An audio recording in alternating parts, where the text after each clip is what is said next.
मतलब का रिश्ता। एक गांव में एक बड़ा साहूकार रहता था। साहूकार बहुत पैसे वाला था।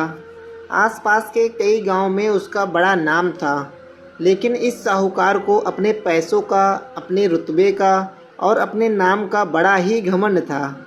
वह अपने नाम को बनाए रखने के लिए बहुत ज़्यादा सोचता था और बिना किसी के भावनाओं की कद्र किए वो सब करता था जो उसे लगता था कि करना चाहिए।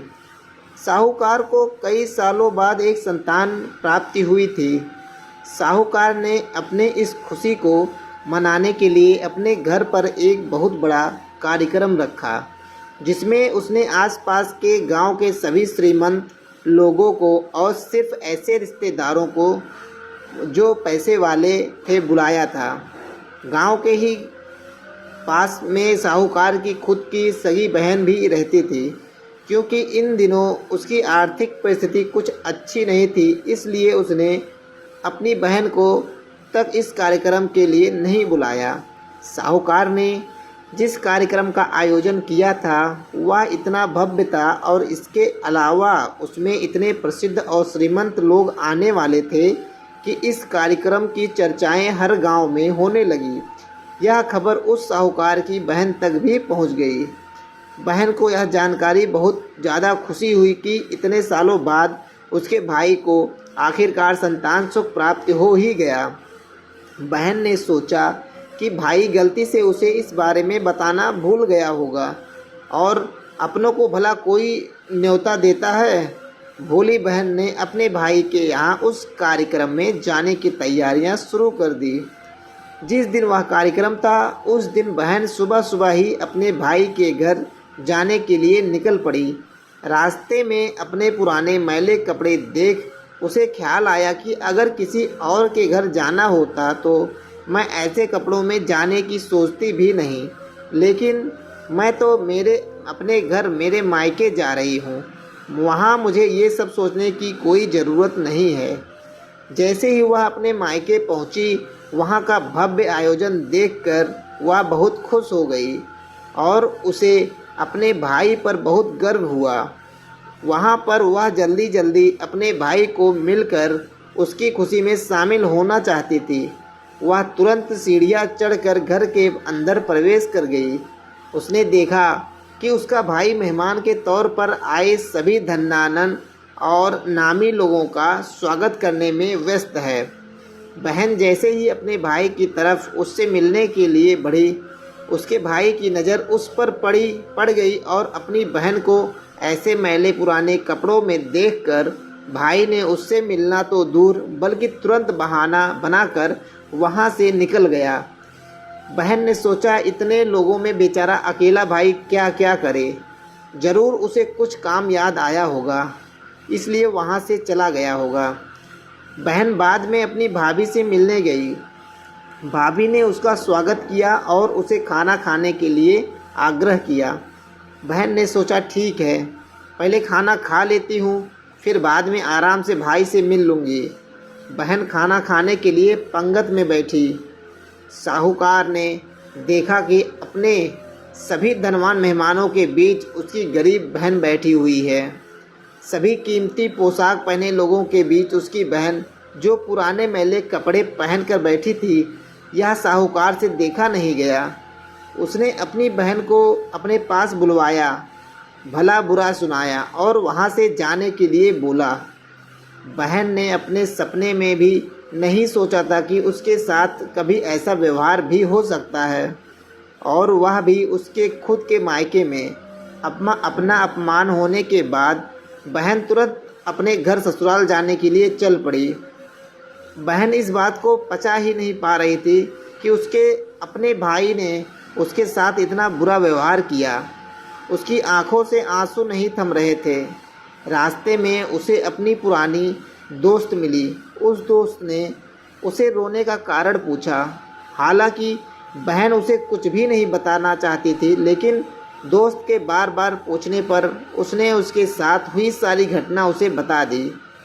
उसकी दोस्त एक समझदार महिला थी और काफ़ी प्रैक्टिकल सोचने वाली थी। उसने कहा, अगर तुम मेरी बात मानो तो एक दिन तुम्हारा भाई खुद तुम्हें अपने यहाँ बुलाएगा और तुमसे माफ़ी मांगेगा। बहन ने उसे कहा कि मैं तुम्हारी हर बात मानूंगी, बताओ मुझे क्या करना होगा। दोस्त ने कहा कि तुम इस अपमान को, इस दुख को एक दिशा दे दो और कोई गृह उद्योग शुरू कर दो।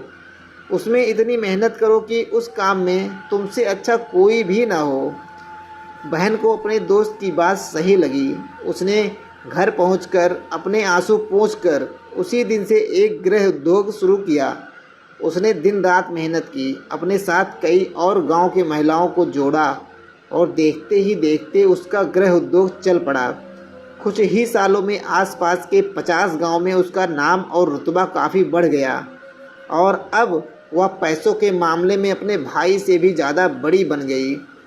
भाई को भी जब यह पता चला कि उसकी बहन इतनी श्रीमंत हो गई है तो उसने सोचा कि एक बार उससे मिलकर आया जाए। वह जब अपने बहन को उसके घर मिलने पहुंचा तो बहन ने उसका किसी राजा महाराजा की तरह स्वागत किया, उसके पसंद खाना खिलाया। बहन का ऐसा व्यवहार देखकर भाई को अपनी पिछली गलती का एहसास हुआ, इसलिए उसने अपनी बहन को अपने घर होने वाली पूजा के लिए आमंत्रित किया। कुछ ही दिनों बाद बहन अपने भाई के यहाँ उस पूजा के लिए पहुँच गई। जैसे ही बहन अपने भाई के घर पहुंची, उसका भाई उसके स्वागत के लिए दरवाजे में ही खड़ा था। बहन अपनी महंगी गाड़ी में आई थी। उसने बहुत कीमती साड़ी और उससे भी ज़्यादा कीमती गहने धागने पहने रखे थे। बहन का ऐसा ठाट बाट देखकर सिर्फ भाई नहीं बल्कि उसका पूरा गांव दंग रह गया। भाई दौड़कर आया और बहन की गाड़ी का दरवाज़ा खोलकर उसे बाहर आने के लिए कहा और बड़े प्यार से उसे पूजा का प्रसाद ग्रहण करने के लिए बुलाया। बहन को इस बार 12 पकवान परोसे गए थे चांदी की थाली में। उसे खाना दिया गया था। वह साथ में एक सोने की चम्मच भी रखी गई थी। उसके बैठने के लिए बेशकीमती पाट रखा गया था। बहन को यह सब देखकर उसके वह पुराने दिन याद आ गए जब भाई ने उसे बिना खाना खिलाए ही भला बुरा कहकर वापस लौटा दिया था। बहन खाना खाने के लिए तो नहीं बैठी, लेकिन उसने अपने सारे कीमती दाग दागने और जेवर उतार कर उस थाली के सामने रख दिए और खाने में से कुछ निवाले उन दाग दागने पर रख दिए।